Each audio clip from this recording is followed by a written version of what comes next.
खुदावन मसीह यीशु में मेरे अजीजों, मैं प्रभु यीशु मसीह के जिंदा और मुबारक नाम में आप सबको सलाम अर्ज करता हूं और आज की इस इबादत में आपको वेलकम कहता हूं।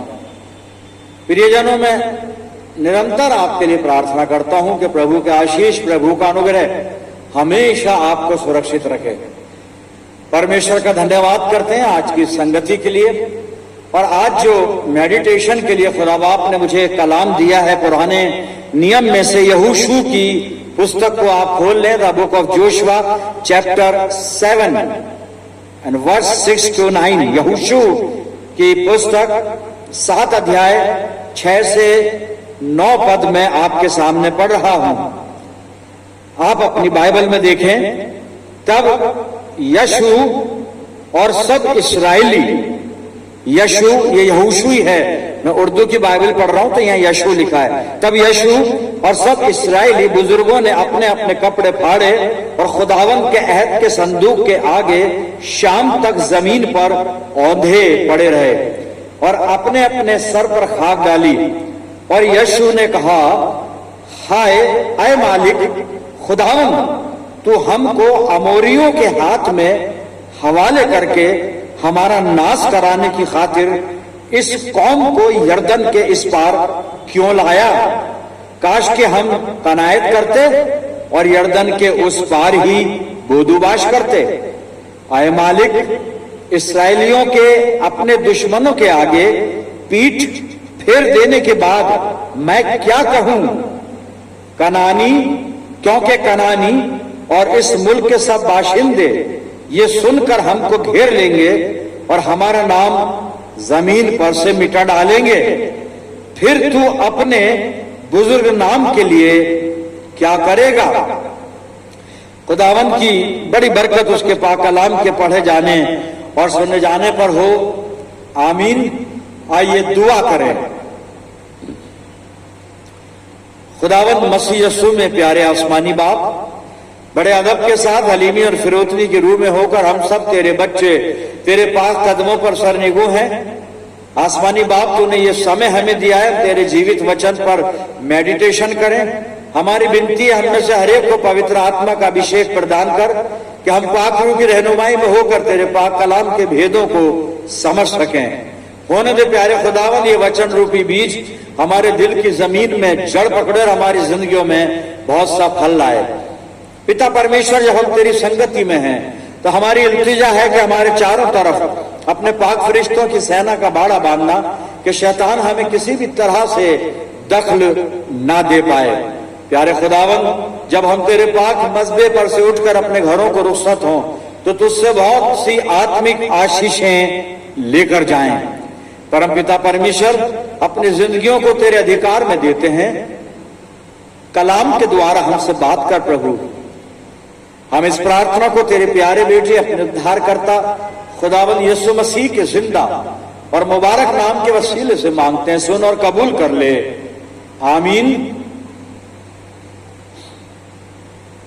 अभी में एक बार फिर परमेश्वर का धन्यवाद करते हैं इस अच्छी संगति और अच्छे समय के लिए। आज जो कलाम का हिस्सा अभी मैं आपके सामने पढ़ रहा था, यहोशू की पुस्तक और 7 अध्याय 6 से 9 पद। यहां पर क्या कुछ हो रहा है, मैं पहले संक्षिप्त में आपको बताऊंगा, फिर हम उन 6 से 9 पदों पर मनन करेंगे। इस्राएली लोग 40 साल की अपनी यात्रा पूरी करके अभी कनान देश के बॉर्डर पर आ चुके हैं और इन्होंने परमेश्वर की सहायता से, परमेश्वर की सामर्थ्य से कनान का पहला यरीहो नगर जीत लिया। इन्होंने यरीहो को जीत लिया। अब उसके बाद इन्होंने ए नगर पर हमला करने की सोची और इन्होंने ये कयास किया, ये ख्याल किया कि ए नगर छोटा सा नगर है, हम सब के सब इस्राएली वहां ना जाएं, 30,000 मर्द जाएं, उस पर चढ़ाई करें और उसको जीत लें। और ये 30,000 पुरुष गए, लेकिन हुआ ये कि बजाय इस्राएली जीतते, ए नगर के लोगों ने इन इस्राएलियों को मारा, मार के इनको उल्टे पांव भगा दिया और इनमें से 36 पुरुषों को भी मार डाला। और ये साहब उनसे मुंह की खाकर, उन्हें पीठ दिखाकर ये वापस आ गए। और जब ये वापस आ गए तब यहोशू ने खुदा बाप के सामने जाकर प्रार्थना की। और यहोशू अकेला नहीं है, इसराइलियों के बुजुर्ग भी हैं और इसराइली लोग भी हैं, और यहोशू और सारे कौम के बुजुर्ग वहां पर दुआ कर रहे हैं खुदा से कि हम हार गए अपने दुश्मनों से। यरीहो में जीते थे, ए नगर में हार गए और मार खाकर वापस उल्टे पांव भागकर आ गए। 36 इनके पुरुष भी ए नगर के लोगों ने मार डाले। तो यहोशू दुआ कर रहा है अपने कौम के बुजुर्गों के साथ मिलकर, और उसका जो दुआ का तरीका है वही तरीका है जो इस्राएली लोगों को सिखाया गया था। यहाँ पे लिखा है कि उन्होंने सबसे पहले तो अपने कपड़े फाड़े, वस्त्र फाड़े। ये इनका तरीका था, ये कपड़े फाड़ कर दर्शाते थे कि हमने अपने हृदय को, दिल को दीन और नम्र किया है। उसके बाद खुदा के अहद के संदूक के सामने औंधे मुंह शाम तक पड़े रहे, दुआ करते रहे। फिर एक और काम इन्होंने किया जो इनकी परंपरा थी, वो किया कि इन्होंने अपने सर पर राख डाल ली, धूल डाल ली इन्होंने, और बड़ी दीनता नम्रता के साथ ये प्रार्थना करने लगे। और यहोशू जब दुआ कर रहा है तो वहां पर दुआ का हाल लिखा है, उसने दुआ क्या की है, जो कंटेंट्स हैं दुआ के वो वहां पे लिखे हुए हैं जब हम 6 से 9 पद पढ़ रहे थे। और यहाँ पर 4-5 सवाल हैं जो पूछता है, 5 सवाल पूछता है यहोशू खुदा बाप से दुआ में।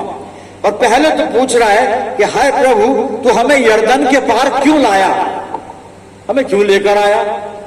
फिर कह रहा है कि क्या हमें एमोरियों के हाथ में कर देने के बाद और उसके द्वारा हमें नाश करने के लिए लाया है। फिर तीसरी बात कह रहा, भला होता कि हम यरदन के उस पार रुक जाते, कनायत कर ले और इसी पे संतोष कर लेते। फिर चौथी बात दुआ में कह रहा है कि हमने शत्रु को पीठ दिखाई और जब ये बात हमारे बैरी, हमारे दुश्मन सुनेंगे तो हमको घेर लेंगे और हमारा नाश कर देंगे, हमारा नाम मिटा डालेंगे। और 5वीं और आखिरी बात वो बड़ी गुस्ताखाना बात कर रहा है कि वो हमारे दुश्मन हमारे नाम को मिटा देंगे, हमें नाश कर देंगे, और फिर तू अपने बड़े नाम के लिए, अपने बुजुर्ग नाम के लिए क्या करेगा। ये दुआ है साहब यहोशू की। 4 सवाल तो ये कि तो हमें यहां यरदन के पार क्यों लाया, क्या हमें एमोरियों के हाथ से मरवाने के लिए, नाश करने के लिए लाया है। भला होता कि हम वहीं यरदन के उस तरफ भी ठहर जाते और संतोष करके रुक जाते, और हमारे शत्रु जो है हमें घेर लेंगे क्योंकि हमने शत्रु को पीठ दिखाई है और इन्होंने जान लिया हम बड़े कमजोर हैं, हमें घेर लेंगे और हमें घेर के मारेंगे, हमें मिटा डालेंगे। और 5वीं बात पूछ रहा है, अरे खुदा फिर तू अपने बड़े नाम के लिए क्या करेगा, जब हम ही मिट जाएंगे तो तेरा नाम कैसे चलेगा। यहोशू बहुत बड़ी गलत फहमी में जी रहा है। वो सोच रहा है कि खुदा का नाम उसके बंदों के नाम के सहारे चलता है। जी नहीं, ऐसा नहीं है साहब। खुदा का नाम तो खुदा के नाम के सहारे ही चलता है। खुदा का नाम खुदा के नाम की सामर्थ के सहारे ही चलता है, और खुदा का नाम खुदा की शान के साथ ही आगे चलता है, आगे बढ़ता है, जलाल पाता है, इज्जत पाता है। यहोशू बड़ी गलतफहमी और सवाल करता है कि जब हमें ही मार देंगे हमारे दुश्मन, तो तू अपने बड़े नाम के लिए करेगा क्या। यहोशू साहब, खुदा का नाम आपके नाम के सहारे नहीं चल रहा है। इसराइलियों, खुदा का नाम तुम्हारे नाम के सहारे नहीं चल रहा है। खुदा तो जलाल वाला खुदा है, उसका नाम तो खुद चलता है। नास्तिक भी उसका नाम लेकर ये कहता है कि खुदा है ही नहीं। तो उनसे पूछो, जब है ही नहीं तो तुम उसका जिक्र क्यों कर रहे हो। लेकिन उसका जिक्र तुम्हारी जबान पर इसलिए आता है कि वो है और जलाल वाला है। मेरे अजीजों, ये दुआ जो है ना यहोशू की, जो खुदा से कर रहा है, हारने के बाद इनकी कौम हार गई ए नगर के निवासियों से, एमोरियों से। और तब ये इन 5 सवालों में एक सवाल निहा यानी छिपा हुआ है, बिना सवाल है। और वो सवाल ये है, यहोशू अपनी हार के बाद, अपनी शिकस्त के बाद खुदा से सवाल कर रहा है कि खुदा बाप तू कहां है। हम हार गए अपने दुश्मनों से, हम पीठ दिखाकर आ गए, मुंह की खाकर आ गए, और हमारे तो 36 पुरुष भी उन्होंने मार दिए। तू कहां है खुदा। और अजीजों, वहां पर खुदा ये सवाल कर रहा है, इससे लिखा नहीं है बाइबल में कि खुदा ने सवाल किया।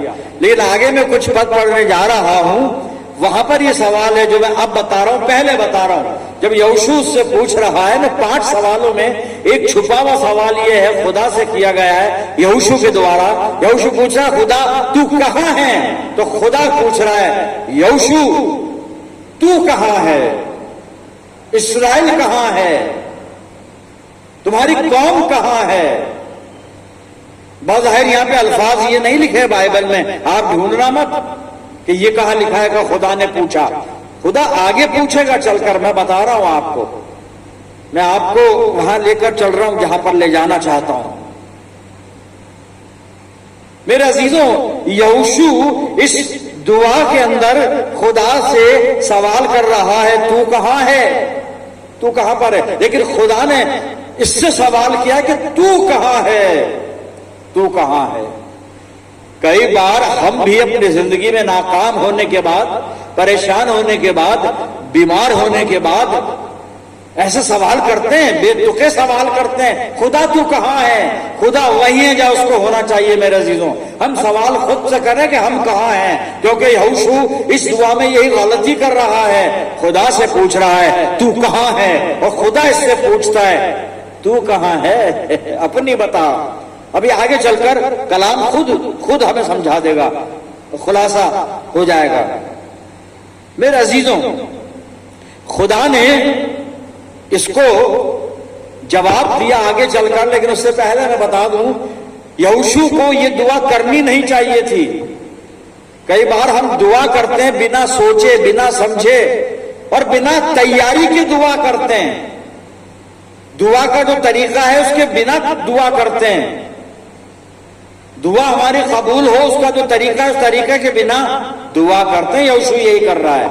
यहोशू को यहां पहले दुआ नहीं करनी थी, कुछ और काम करना था, वो जरूरी था, वो नहीं करा और दुआ कर रहा है। इसलिए दुआ में बड़े अटपटे सवाल आ रहे हैं जो नहीं पूछने चाहिए कभी भी खुदा बाप से। अब मेरे अजीजों, इससे पहले कि मैं आगे चलूं, याकूब की एक आयत मुझे याद आ रही है, और याकूब 4:3 में याकूब कलीसिया को लिखता है कि तुम मांगते हो और पाते नहीं, इसलिए कि बुरी इच्छा से मांगते हो ताकि अपने भोग विलास में उड़ा दो।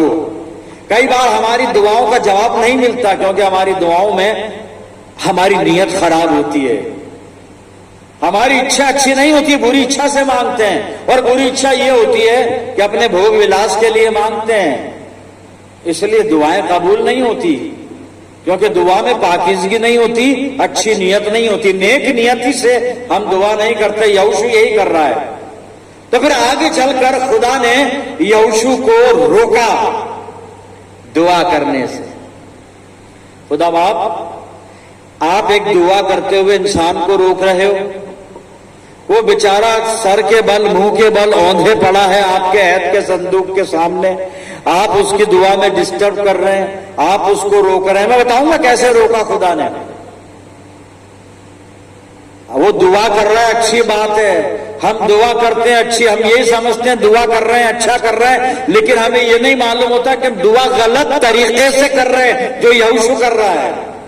जी हां, दुआएं गलत तरीके से भी होती है और इसलिए वो कबूल नहीं होती। खुदा ताला के तख्त मुबारक पर, परमेश्वर की पवित्र वेदी पर। तो अब जब उसने सवाल किया ना, खुदा तू कहां है, और मैंने कहा था खुदा ने इससे पूछा तू कहां है, वो सवाल कहां है। आइए मैं आगे चलकर आपको लेके चलता हूं और पढ़ रहा हूं यहीं से इसी अध्याय यहोशू 7 अपनी बाइबल में देखिएगा, और अब मैं 10 पद से पढ़ रहा हूं, अपनी बाइबल देखिएगा। और खुदावन ने यहोशू से कहा उठ खड़ा हो। ये दुआ कर रहा था ना, खुदा ने कहा खड़ा हो। अरे भाई, अभी मैं यही अर्थ कर रहा था, खुदा बाप वो दुआ कर रहा है, दुआ करते हुए को डिस्टर्ब करते हैं क्या? वो दुआ कर रहा है, आप कह रहे हैं उठ खड़ा हो। दुआ करते हुए आदमी को कोई नहीं कहता खड़ा हो, कहते हैं डिस्टर्ब मत करो, दुआ कर रहा है, शोर भी मत करो, दुआ कर रहा है, आसपास बात मत करो, दुआ कर रहा है। इसे दुआ करने तो बहुत अच्छी बात है दुआ। खुदा कह रहा हो दुआ रोक, दुआ बंद कर, उठ खड़ा हो। क्यों आए मेरे खुदावन? क्या कर रहे हो? खुदा कह रहा है तुझे दुआ कर रहा है, ये दुआ गलत दुआ है, सवाल ये मत कर मैं कहां हूं, तू सवाल खुद से करके तू कहां है। तेरी अप्रोच बिल्कुल बिल्कुल गलत है। मेरे अजीजों, कई बार अप्रोच गलत क्यों थी अभी बता रहा हूं, मैं अभी बता रहा हूं। लेकिन कई बार हम यहोशू की तरह दुआएं करते हैं और खुदा ने उससे पूछा तू कहां है, क्योंकि वो खुदा से कह रहा तू हमारे साथ नहीं, लेकिन खुदा ने उसको जवाब दिया मैं तेरे साथ हूं।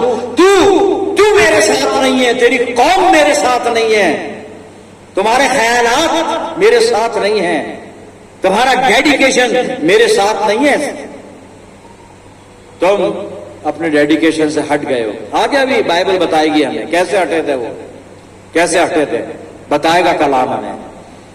मेरे अजीजों, हमारे लिए ये दुआ जरूरी नहीं है कि खुदा हमारे साथ रहे। सुन लीजिएगा, हमारे लिए ये दुआ जरूरी नहीं है कि खुदा हमारे साथ रहे। हमारा कर्तव्य ये है, हमारा फर्ज ये है कि हम खुदा के साथ रहें। खुदा तो साथ ही है, वो तो साथ रहता है। हमारा फर्ज वली, हमारा परम कर्तव्य यह है कि हम खुदा के साथ रहें, हम उसके साथ रहे। तो खुदा ने यहोशू को रोका। मैं 10 पद से पढ़ रहा हूं, जहां थोड़ा सा पढ़ के छोड़ा था। और खुदावन ने यीशु से कहा उठ खड़ा हो, दुआ बंद कर। हम एकदम दुआ करना शुरू कर देते हैं, एकदम घुटनों पे आ जाते हैं, चाहे उसकी तैयारी हो या ना हो, चाहे नियत अच्छी हो या ना हो, चाहे हमने अपने दुश्मन को माफ किया हो या ना किया हो, चाहे अपने भाई को माफ किया हो या ना किया हो, दुआ करना शुरू करते हैं। इसलिए दुआएं हमारी कबूल नहीं होती। दुआ की जो कबूलियत है उसकी कुछ शर्तें हैं मेरे अजीजों। तो खुदा यहोशू को कह रहा है उठ खड़ा हो। 11वीं आयत पढ़ रहा हूं। तू क्यों इस तरह औंधा पड़ा है? अरे दुआ कर रहा हूं, औंधा नहीं पड़ा हूं, दुआ कर रहा हूं। खुदा वहां घुटने के बल दुआ कर रहा हूं। खुदा कह रहा है तू दुआ नहीं कर रहा है, तुझे दुआ करनी आई नहीं है, धोखा दे रहा है मुझे, दुआ नहीं कर रहा है तू। मैं बताऊंगा क्यों नहीं कर रहा है दुआ। यहां बताया यहोशू को, यहोशू दुआ कर रहा था, गलत कर रहा था। गलती क्या थी सुनिएगा। मैं 11वां पद पढ़ रहा हूं, यहोशू 7 11 पद। तू क्यों इस तरह औंधा पड़ा है? इस्राएलियों ने गुनाह किया है। यह है साहब, इसलिए खुदा ने उसको कहा दुआ रोक, पहले उठ मेरी बात सुन। इस्राएलियों ने गुनाह किया है, सुनते चलिए, मैं पढ़ रहा हूं आगे। इस्राएलियों ने गुनाह किया है, 11वां पद चल रहा है। और उन्होंने उस अहद को यानी उस वाचा को जिसका मैंने उनको हुक्म दिया था तोड़ा है, वाचा तोड़ दी, पाप किया है। आगे लिखा है उन्होंने मखसूस की हुई चीजों में से कुछ ले भी लिया, अर्पण की हुई वस्तुओं में से कुछ ले भी लिया, चोरी भी की है और रियाकारी भी यानी छल भी किया है और अपने सामान में चोरी के माल को मिला लिया है। चोरी करके दुआ करते हो और गुनाह करके दुआ करते हो, दुनिया भर की बुराइयां करके दुआ करते हो। तुम्हारी दुआ खुदा कैसे सुनेगा? कैसे सुनेगा? यहोशू को खुदा बाप यही करा, इस्राएलियों ने गुनाह किया है, उन्होंने मखसूस की हुई अर्पण की वस्तुओं को चुराया है, चोरी भी की है, छल किया है, कपट किया है, वाचा को तोड़ा है। प्रियजनों 12वां पद सुनिए। इसलिए बनी इस्राएल अपने दुश्मनों के आगे ठहर नहीं सकते। जैसे अभी हमारी हालत चल रही है ना, बड़े डरे हुए रहते हैं, इसलिए नहीं ठहर पाते हम उनके सामने। अब मैं ज्यादा नहीं बोलूंगा, इसलिए नहीं ठहर पा रहे हम, क्योंकि हमारी दुआएं गलत नियत से हो रही हैं। गुनाह करके दुआ कर रहे हैं, चोरियां करके दुआ कर रहे हैं, छल करके दुआ कर रहे हैं, गलत काम करके दुआ कर रहे हैं। कैसे दुआ कबूल होगी? जी मैं आगे पढ़ूंगा, 12वां पद चल रहा था, 12वें पद को शुरू करता हूं मैं रिपीट कर देता हूं। इसलिए बनी इस्राएल अपने दुश्मनों के आगे ठहर नहीं सकते और अपने दुश्मनों के आगे पीठ फेरते हैं, क्योंकि वो मलाउन हो गए, श्रापित हो गए। श्रापित लोगों की खुदा दुआ कैसे सुनेगा? श्रापित हो गए। आगे सुनिए, मैं आगे को तुम्हारे साथ नहीं रहूंगा। खुदा कहता है अपने लोगों से, मैं आगे को तुम्हारे साथ नहीं रहूंगा। साथ था नहीं इसलिए तो हार गए, और साथ हूं नहीं इसलिए हारे हुए जी रहे हो तुम। और आगे को भी तुम्हारे साथ नहीं रहूंगा। अब इस्राएलियों से कहता है आगे को तुम्हारे साथ नहीं रहूंगा जब तक सुन लीजिए, आप अपनी बाइबल में देखते चलिए, ये 12वां पद ही चल रहा है। मैं आगे को तुम्हारे साथ नहीं रहूंगा जब तक तुम मखसूस की हुई चीज को अपने दरमियान से नेस्त ना कर दो, नाश ना कर दो, हटा ना दो, मैं तुम्हारे साथ नहीं रहूंगा। और उन्होंने पाप क्या किया था? इस्राएलियों में से एक व्यक्ति था आकान, जिसने अर्पण की वस्तुओं को जो खुदा के मकदिस में जानी थी, सोना चांदी पीतल लोहा, उन चीजों को लेकर, कुछ चीज लेकर अपने घर में छुपा लिया, चोरी कर ली इसने, चोरी कर ली मेरे अजीजों, ये गुनाह था। और एक चीज और गौर फरमाएं आप, गुनाह एक शख्स ने किया है यहां पर, सिर्फ आकान ने, और मलाउन यानी शराबी पूरी कौम हो गई। मेरा अजीजों, अगर हमारी मंडली में एक जना पाप करता है, पूरी मंडली दोषी ठहरती है। आप लापरवाही मत करना कि साहब एक मेंबर हमारा बिगड़ा हुआ है, कोई बात नहीं, हम तो अच्छे हैं जी। नहीं, अगर एक बिगड़ गया तो हम कितने भी अच्छे हों, हमारी दुआ कबूल नहीं होगी। यहोशू तो अच्छा था, बेचारे यहोशू ने तो कुछ भी नहीं किया था, लेकिन आकान की वजह से न यहोशू की सुनी जा रही है, न कौम के बुजुर्गों की सुनी जा रही है, न इसराइलियों की सुनी जा रही है। खुदा कहता है इसराइलियों ने गुनाह किया। खुदा बाप, इसराइलियों ने तो कुछ भी नहीं किया, केवल आकान ने चोरी की है। हम उसकी मेंबरशिप खत्म कर देते हैं चर्च में से। नहीं, तुम्हारा फर्ज है अपने भाई को सही राह दिखाओ, क्योंकि तुम भी ऐसे ही हो, चोरी करते नहीं हो, लेकिन चोरी करने वाले के साथ खाना खाते हो। गलत काम नहीं करते हो, लेकिन गलत काम करने वालों के साथ खाना खाते हो, तो हो गए ना शामिल। चोरी की, और जब तक तुम वो चीजें अपने बीच में से हटा नहीं दोगे, खुदा कहता मैं तुम्हारे साथ नहीं रहूंगा। और खुदा यहां पर कह रहा है यहोशू, तू पूछ रहा था ना मैं कहां हूं, अरे मैं तो वही हूं, तू कहां है? मैं दूर नहीं गया यहोशू, तुम लोग मुझसे दूर चले गए। मेरे अजीजों, शायद हम परमेश्वर से दूर हैं। हमारी बहुत सी दुआएं आज कबूल नहीं हो रही हैं साहब। खुदा को हम छल नहीं सकते। आप लोगों को कह सकते हो मेरी दुआ कबूल कर ली, मेरी दुआ कबूल कर ली, लेकिन खुदा को नहीं छल सकते हम, खुदा को नहीं छल। दुआ करने से पहले हमको अपने गुनाह पर ध्यान करना है कि जो गुनाह हमने किए, पहले गुनाह अपनी जिंदगी से बाहर करें। जो पाप हमने अपने जीवन में बसा लिए, उन पापों को अपने बीच से दूर कर दें, तब परमेश्वर हमारी दुआ को स्वीकार करेगा। प्रियजनों, एक वार्निंग है वचन में मैं पढ़ने जा रहा हूं, और नीति वचन की पुस्तक और इसका 15 अध्याय और 29 पद आप सुनिएगा। क्या लिखा है? यहां लिखा है यहोवा, परमेश्वर यानी खुदा, यहोवा दुष्टों से दूर रहता है। यहोशू पूछ रहा था ना दूर क्यों चला गया, कहां है खुदा? खुदा दूर नहीं है यहोशू, खुदा तो वही है, तू खुदा से दूर चला गया। और सुलेमान लिख रहा है अपनी बुद्धि से, यहोवा दुष्टों से दूर रहता है परंतु धर्मियों की प्रार्थना सुनता है। आज हम कहां पर हैं? किस कैटेगरी में? दुष्टों की या धर्मियों की? परमेश्वर वही है, हमारे आसपास, हमारे साथ है। हम दूर हो जाते हैं मेरे जी, हम दूर हो जाते हैं। फिर क्या करें? अब करना क्या है? आइए वचन बताएगा करना क्या है। बात समझ में आ गई होगी। खुदा बाप ने यहोशू को समझा दिया था, और ना पड़ा दुआ कर रहा है। पहले गुनाह तो दूर कर अपनी जिंदगी से, दुआ बाद में करना।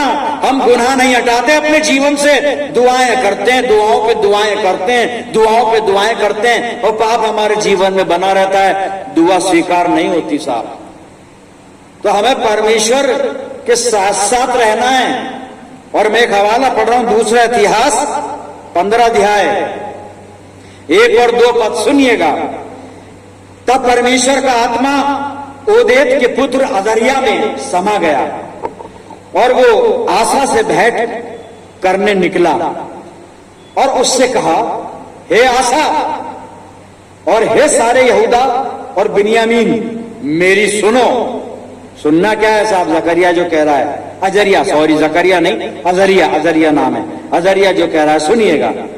जब तक तुम यहोवा के संग रहोगे तब तक वो तुम्हारे संग रहेगा। बस इतनी सी बात है, बड़ी सिंपल बात। जब तक तुम यहोवा के साथ रहोगे वो तुम्हारे संग रहेगा, और यदि तुम उसकी खोज में लगे रहो तब तो वो तुमसे मिला करेगा, परंतु यदि तुम उसको त्याग दोगे तो वो भी तुमको त्याग देगा। अजीजों, हमें उसकी खोज में लगे रहना है और उसके संग रहना है। हमें उसके संग रहना है। याकूब अपने खत के 4 अध्याय के 8 पद में लिखता है, खुदा के नजदीक आओ, परमेश्वर के निकट आओ तो वो भी तुम्हारे निकट आएगा। परमेश्वर के नजदीक आ जाओ, खुदा के नजदीक आ जाओ, वो भी तुम्हारे नजदीक आ जाएगा। बस इतना करना है, खुदा के नजदीक आना है मेरे अजीजों, वो भी हमारे नजदीक आ जाएगा। वो हमको छोड़कर नहीं जाता, वो हमसे दूर नहीं होता, हम उससे दूर हो जाते हैं। लेकिन कलाम मुझे कह रहा है, खुदा के नजदीक आ जा, वो तेरे नजदीक आ जाएगा। आइए परमेश्वर के नजदीक चलें प्रियजनों और दुआ करें। खुदावन हमारे प्यारे आसमानी बाप, धन्यवाद करते हैं जीवित वचन के लिए जो हमारा मार्गदर्शन करता है और हमारी आत्मिक कमजोरियों को दूर करता है। पिता परमेश्वर, आज तेरे कलाम ने हमें ये सच्चाई समझाई है पिता कि तू कभी भी हमसे दूर नहीं होता, हम तुझसे दूर हो जाते हैं। प्रभु परम पिता परमेश्वर, हम सबको पवित्र आत्मा की ऐसी सामर्थ्य दे कि हम कभी भी तुझसे दूर ना हो, वरन हमेशा हमेशा तेरे समीप रहें। प्रभु जी, हम तेरी नजदीकी में बने रहना चाहते हैं। हम सबको पवित्र आत्मा की अगुवाई दे प्रभु जी कि हम तेरे नजदीक बने रहें, तेरे नजदीक रहें। परम पिता परमेश्वर, जितने मेरे साथ प्रार्थना में हैं, मैं इन सब के लिए दुआए खैर मांगता हूं। इन सब अजीजों पर तेरी शफकत, रहमत और बरकत का साया हमेशा बना रहे। परम पिता परमेश्वर, हम सब मिलकर पूरे आलम के लिए दुआए खैर करते हैं। खुदा बाप, पाक रूह से हमें मुलब्बस कर, पाक रूह की हमें रहनुमाई अता फरमा कि पवित्र आत्मा हमारा मार्गदर्शन करे और हमेशा हमें तेरी संगति में बनाए रखे। अपनी जिंदगियों को तुझे सौंपते हैं पिता, और ये प्रार्थना तेरे प्यारे पुत्र अपने उद्धार करता खुदावन यीशु मसीह के जिंदा और मुबारक नाम के वसीले से मांगते हैं। सुन और कबूल कर ले, आमीन। अब हमारे प्रभु यीशु मसीह का अनुग्रह, पिता परमेश्वर का प्रेम, पवित्र आत्मा की सहभागिता हम सब के साथ, तमाम ईमानदारों के साथ, हमारी सब कलीसियाओं के साथ अब से लेकर हमेशा तक होती रहे। आमीन।